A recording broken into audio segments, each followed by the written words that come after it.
Hey YouTube, bit of a belated video. I was originally going to make a weekend pickups video just like usual, but things got kind of in the way. I got a little bit busy and then work kind of took a little bit of time off in order to bring things back. There's only really one pickup, so it would have been kind of a short video. So what I'm going to do is I'm going to combine that along with a contest that is already over, but I thought the idea was good, so I wanted to kind of bring that and tack it on, especially when the pickups video was going to be kind of short. So first, let's do the pickup, and then I'll explain what the concept was that I thought was still good. So I ended up picking up one card. It was from Immaculate, 2019 Immaculate. It was a Vladimir Guerrero Jr. It was a triple memorabilia card. So pick up from Immaculate Collection. This one is numbered to, this one's numbered 4649. So a nice little card, a little bit limited. I really don't know what kind of pieces of memorabilia this are. It's interesting, this kind of product. Obviously, it's a non-licensed product, so you can see no logos and everything, so it's pajama party time. But I like when they have the memorabilia, but at the same time, I don't know, it doesn't specify. So like, I think the top is like a jersey piece, and then the middle, I'm not sure what that is, and the bottom looks like a glove piece, potentially. A glove piece, or maybe a cleat or a shoe or something. It's a little bit hard to tell. Like, I'm genuinely not sure what that bottom piece is supposed to be, and it doesn't really specify here. But it is, you know, player worn, player used material, which means they probably wore it once. But it's still kind of a neat little card out of 49. That's okay. That's cool. So there's another one for the Vladimir Guerrero Jr. collection that I'm kind of putting together. And since his season didn't go crazy, I'll talk about that in another video.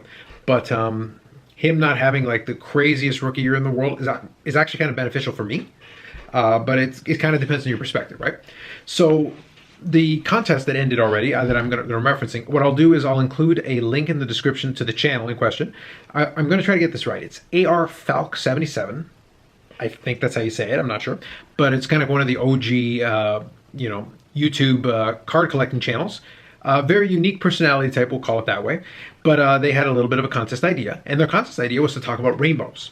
And usually I don't talk too much about those, but at the same time, I've only done a handful of them really in my collecting days. But I thought this is still a good idea, you know, contest or not. So I thought I'd show off kind of a couple of rainbows that I have finished over time.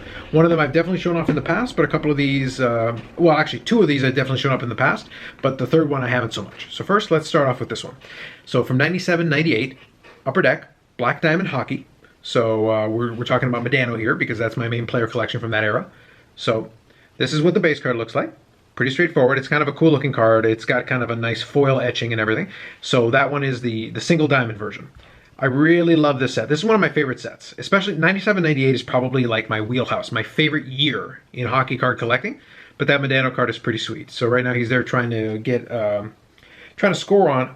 I feel like that looks like a Buffalo Sabre. So it could be Dominik Hasek, or it could be an Edmonton Oiler, in which case it would probably be Curtis Joseph. Those are my guesses. It's a little hard to tell, it's a bit obscured. But simple design, and the back is very straightforward. Nothing too crazy on that one. So that is the single diamond version, okay? So, same set. You got the double diamond version, which is the exact same card, but this one's in red. Really neat, and obviously you got the double diamond right there. Back is exactly the same, nothing different. Okay? So there's your double diamond. Triple diamond in gold. Again, back identical, no difference. All good so far. The fourth one is the interesting one because it's a little hard to tell. It's a little bit dull compared to what you would think. So far, even looking at the gold one, you can see like you've got the color and everything going on. So the fourth one is actually, it looks kind of plain by comparison, but the quadruple diamond is kind of like, I guess, a dark gray, if you want to call it that. So hopefully I'll get the focus there. So it's kind of a dark gray. Obviously you can see the quadruple diamond there. And again, the back has nothing different. All of them end up being the same. So this one actually is unnumbered, but it is out of 50.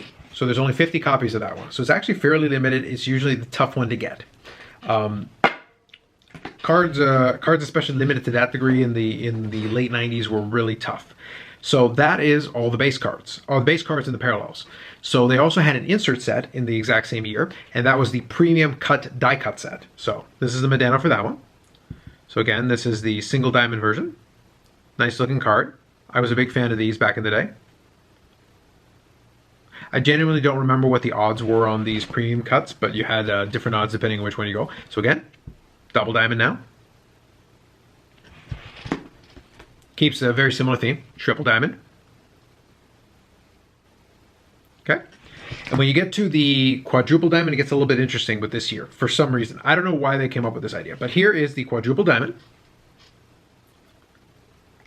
So it follows the exact same thought process as the other one. This one is not limited to 50. It's not the same idea, but it is a little bit limited. I think, if memory serves me, I think these were 1 in 180 packs. I believe that's what the quadruple diamond vertical was. So the reason I make that emphasis vertical is that they also had a horizontal version. So again, quadruple diamond, but there's your horizontal version.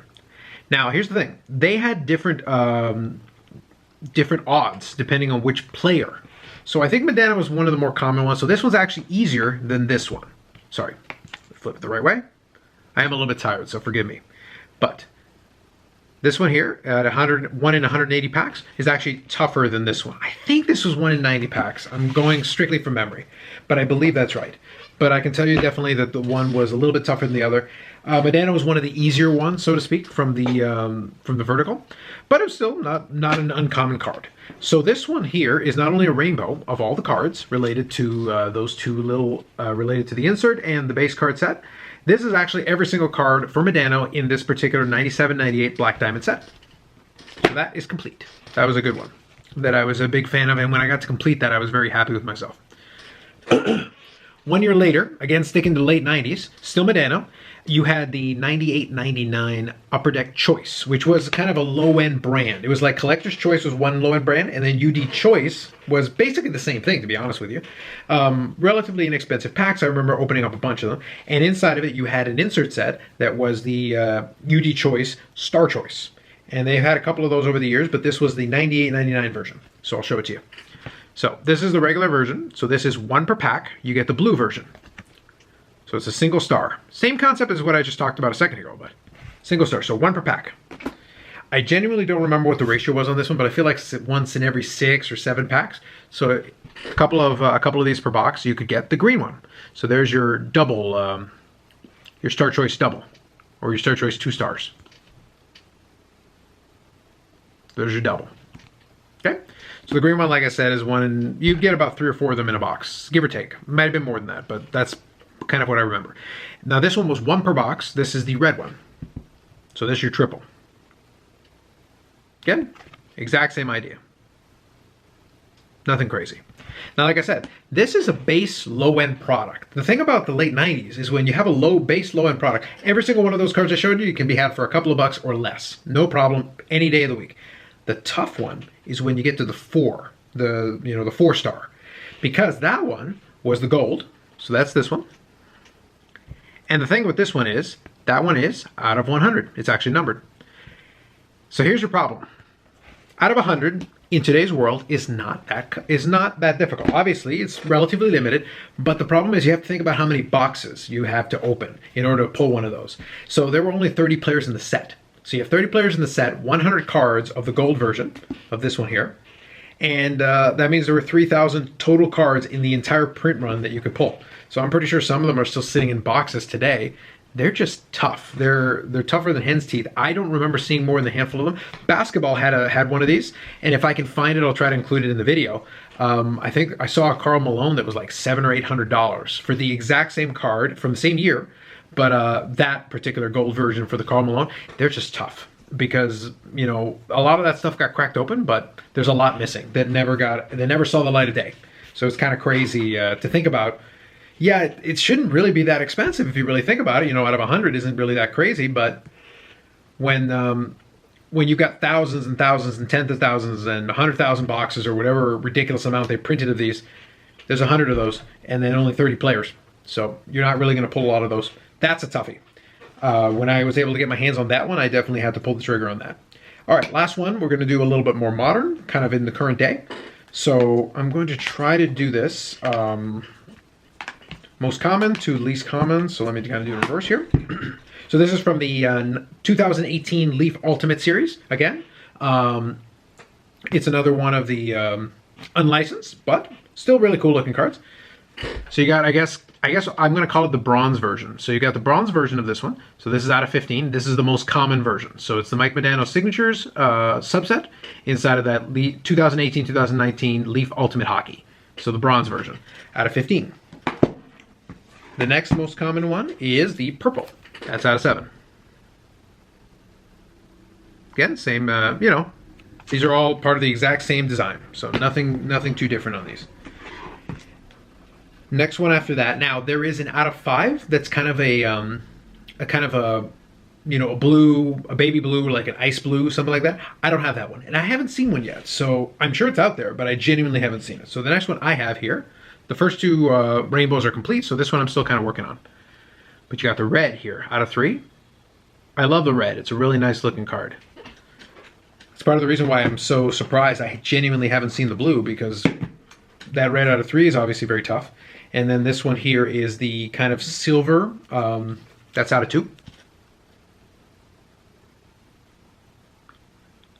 Testament to how tough some of these are, you have to kind of time it right. So I was able to actually get both versions of the out of 2. So I have both silver. So I have card number 1 and card number 2. So I was able to get both of those, and I still haven't seen one of the blue ones, one of the ice blue ones. So I don't know. And then, you know, kind of closing that portion of it off, there is a gold 101. Now, apparently, from what I understand, I'm just using the Beckett checklist for this one. Apparently, there's a green 1 of 1. Again, I genuinely haven't seen it. It's possible, I suppose, but I really don't know. I haven't seen a single one. So this one's kind of a bonus. So that one really is the rainbow, so to speak, for me. To me, I'm missing the blue one, and I'm missing the green 1 of 1 if it exists. I haven't seen one of those. So maybe it does, maybe it doesn't. The blue one should, though, because I've got some of the other subsets, and the blue definitely should be out of there, the out of 5. This one's kind of a bonus one. It's a one of the press plates, the print plates. This is the magenta plate. So this is a 101.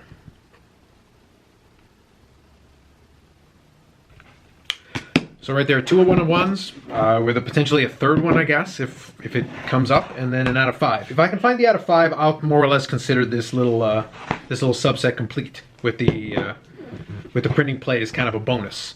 But I'll be honest with you, these late 90s ones are my personal favorites. Like, I love the Black Diamond is my favorite set, and then, you know, these Star Quests. You wouldn't think so for such a cheap set from the late 90s, but like this right here was kind of a grail. The mirror golds and stuff like that. There's a lot of late 90s sets that were really tough, and they just weren't out there. And I really don't see them anymore, and I don't think I've seen another one of those Medanos in years. They're tough to come by. So there'll be another one like that kind of in the mail day. So once I get a chance to make another video, I'm going to try to make another video this week. And then I'll have my pickup video. So I did actually get some cards on Monday, so that's all you're going to see sneak preview wise. You'll get a chance to see it later on. And as I said, the mail day, the only one that came in was just that Vladimir Guerrero, but there'll be more obviously this week. And there's some stuff coming in from eBay that I'm waiting on. So I think that'll be it for me today. I am super tired, and hopefully it doesn't show too much, but this light here is bright enough that hopefully it's keeping me awake. Thank you as always for watching. If you made it to the end of the video, if you have any questions or comments, feel free to throw it in there, and I'll be happy to answer anything in there. And I will catch you in the next video, hopefully another one before the end of the week, and then we'll do the pickup video next weekend.